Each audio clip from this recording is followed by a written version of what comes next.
Bueno, acá llegamos con la sección a la hoguera, que como decíamos al principio del programa, nos hubiese gustado, por supuesto, traerlo en el programa anterior, pero bueno, como dijimos, no había mucha información en ese momento y para poder informar creemos que es necesario tener todos los datos, los hechos y las fuentes, así que esperamos un poco para recopilar toda la información y poder informar con más claridad como corresponde. Y bueno, ahora sí, ya con toda la información en nuestras manos, nos metemos en el tema de un territorio que prefiere mantenerse en las penumbras, porque hoy nos toca derribar a fuerza de comunicación feminista las paredes de cemento y los alambres de púas del servicio penitenciario bonaerense. Hace pocos días, ni más ni menos que el 3 de junio, el día que como todos los años los feminismos salimos a ocupar las calles en un nuevo aniversario del Ni Una Menos, en un grito colectivo pidiendo que dejen de precarizarnos, que dejen de violentarnos, que dejen de matarnos, básicamente, ¿no? Mientras sucedía esta lucha en las calles, a pocos kilómetros de la capital bonaerense, las rejas de la unidad penitenciaria número 51 de Magdalena encerraban una realidad oscurísima. Ahí el Estado, a través de sus uniformados, demostró que el castigo patriarcal se recrudece cuando los cuerpos están cautivos. 4 compañeras detenidas sufrieron una cacería de torturas físicas, psicológicas y agresiones sexuales corporativas que duró más de 6 horas seguidas. Hoy en A la Hoguera rompemos este pacto de silencio. Bueno, todo comenzó la tarde del día miércoles de la semana pasada a raíz de un conflicto menor, una pelea común entre 2 detenidas en lo que sería la planta alta del penal. La respuesta del servicio penitenciario no fue, por supuesto, la mediación ni los protocolos reglamentarios, ¿no? Sino que un despliegue de fuerzas bélicas totalmente desmedida fue la única opción que tuvieron, ¿no? El operativo estuvo comandado en el territorio por la jefa del penal, Dayana Balmaceda, la subjefa Villafañe y la agente Toledo. 3 mujeres, ¿no? 3 mujeres, pero no entraron solas estas 3 mujeres. Con ellas entró el Grupo de Intervención ante Emergencias, el GIE, al menos 5 agentes varones, cuya intervención en pabellones de mujeres sabemos que está estrictamente prohibida por las normativas internacionales de género, ¿no? Estos hombres, además, y no es un dato menor, entraron totalmente encapuchados, con los rostros cubiertos para que no los pudieran identificar de después, ¿no? Arrojaron gas pimienta mansalva a corta distancia, directo a los ojos de las detenidas y las encerraron dentro de las celdas. El horror no terminó acá, este fue solamente el comienzo porque con las mujeres ya reducidas les exigieron desnudarse frente a los agentes masculinos ante la lógica resistencia y la exigencia de dignidad de las compañeras. La represalia fue brutal. Las sacaron a golpes, las arrastraron de los pelos por los pasillos hacia los sectores que se conocen como los puntos ciegos, ¿no?, del penal, en las celdas de aislamiento y aulas de la escuela donde las cámaras de seguridad, por supuesto, no llegan a filmar. Claro, que no queden pruebas, ¿no? Exactamente. La Comisión Provincial por la Memoria logró reconstruir varios testimonios tras entrevistarse de urgencia con las víctimas en los penales donde fueron desterradas. Se sabe por el momento en que a la primera de ellas la arrodillaron semidesnuda en una celda clausurada. «Besame las botas», le ordenaba a la jefa Dayana Balmaceda. Como la compañera se negó, los agentes del GIE le sumergieron la cabeza una y otra vez en una bacha llena de agua, lo que se conoce como el submarino húmedo. Tácticas de la dictadura militar, ¿no? Tremendo, estamos hablando. Tremendo. La ahogaron hasta hacerla convulsionar. Cada vez que sacaba la cabeza y se negaba a besar el calzado de la jefa, la respuesta era un golpe, un escupitajo o el apoyo de la culata de lo que era la escopeta en sus partes íntimas.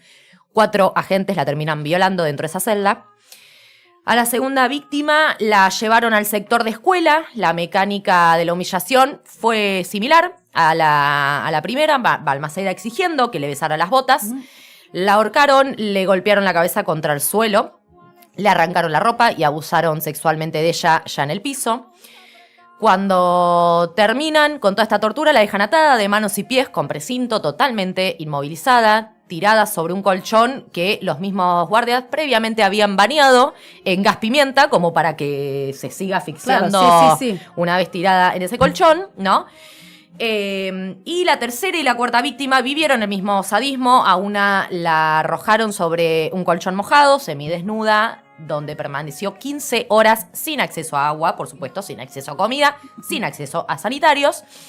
A la otra la inmovilizaron uniendo a las esposas de sus manos con la de los pies mediante un tirante, boca abajo, mientras se ahogaba con el gas pimienta que emanaba también el colchón. Los agentes le metieron una media en la boca como mordaza. Cuando esta compañera logra escupir la tela y suplica ir al baño, por supuesto que se lo niegan, termina orinándose encima, totalmente desamparada, sufriendo dolores severos en el cuello, las piernas y las costillas que persisten hasta el día de hoy, ¿no? Tremendo. Es horripilante.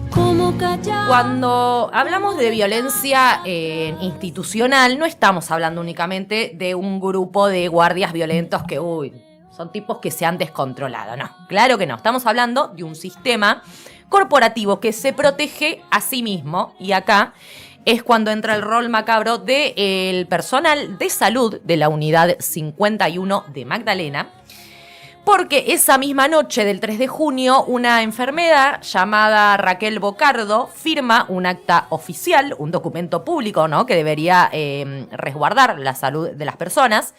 En ese papel, Bocardo escribe textualmente que la primera víctima, la que había sido golpeada, torturada y violada, al momento del examen físico no presenta lesiones visibles de reciente data. Cómplice total. Una falsificación ideológica absoluta destinada, por supuesto, a garantizar la impunidad de sus compañeros, ¿no? Claro, por supuesto. Obviamente.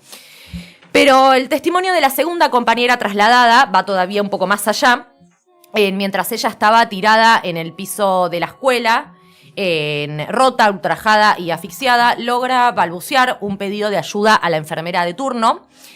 ¿Saben qué hace esta profesional de la salud?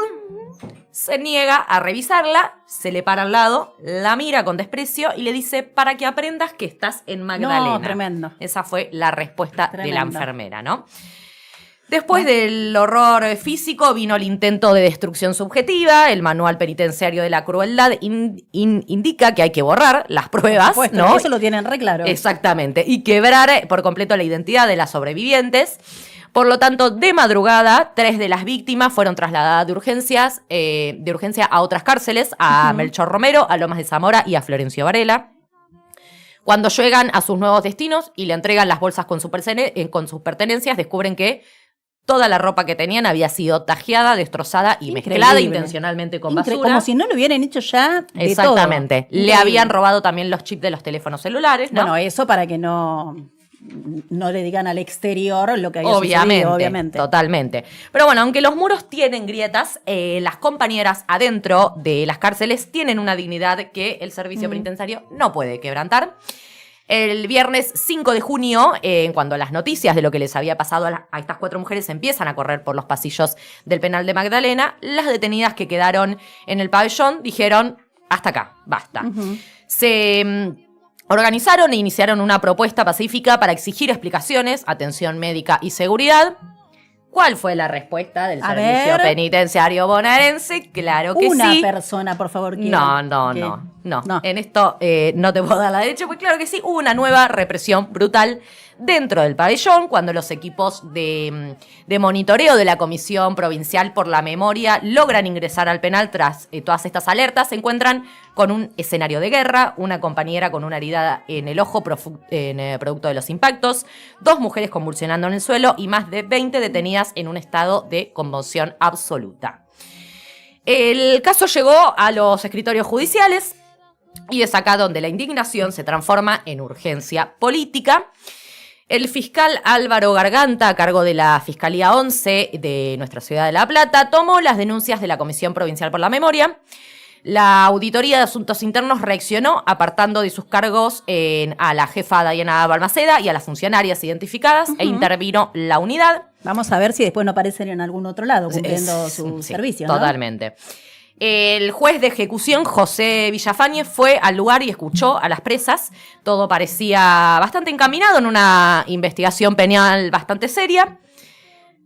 Pero ¿qué puede haber pasado? ¿Qué? Claro que sí. Estamos hablando Aparece la justicia patriarcal. Y claro. Aparece el doctor Juan Pablo Massi, titular del Juzgado de Garantías número 4 de La Plata. El juez Massi toma la presentación de la Comisión Provincial por la Memoria, que pretendía ser parte de la causa como particulares damnificados institucionales para controlar que las pruebas no sean borradas, y la rechazó. No, porque aparte no pasó nada acá. No.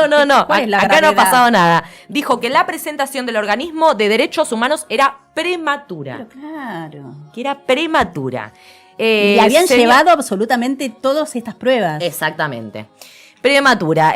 Señor juez Massi, hay mujeres violadas, hay colchones impregnados con gas pimienta, hay actas médicas falsificadas y hay personal del GIE que actuó encapuchado y sigue libre de la fuerza. Violando en grupo a mujeres. Exactamente. Que consideran que porque estaban presas se podía hacer absolutamente todo eso. No, totalmente. ¿Qué parte de todo esto Massi tendría que ser lo prematuro, no?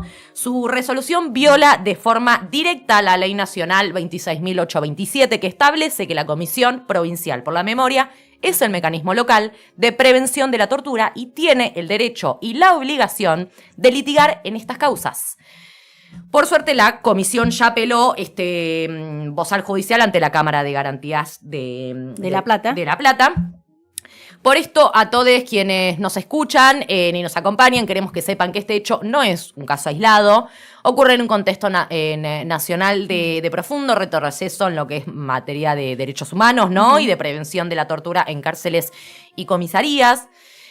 Cuando el Estado, a través de sus jueces y fiscales, dilata las sanciones, lo que está haciendo es enviar un mensaje clarísimo de tolerancia, un visto bueno corporativo que le dice a las fuerzas de seguridad: hagan lo que quieran con los cuerpos de las presas, que nosotros acá estamos para cubrirlos, ¿no? Total. La violencia institucional es violencia de género cuando se ejerce con este nivel de ensañamiento sexual, cuando se obliga a una mujer a arrodillarse a besar las botas del poder, ¿no? Cuando se usa la requisa como una violación colectiva legalizada por la impunidad de los encapuchados.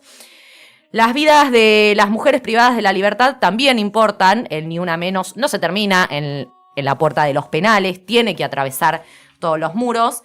Así que hoy hacemos que arda en el fuego de nuestra hoguera la jefa, Dayana Balmaceda, todas las cómplices de Sanidad y el juez Juan Pablo Massi. No vamos a permitir que el letargo judicial archive esta causa. Exigimos pericias independientemente bajo el protocolo de Estambul.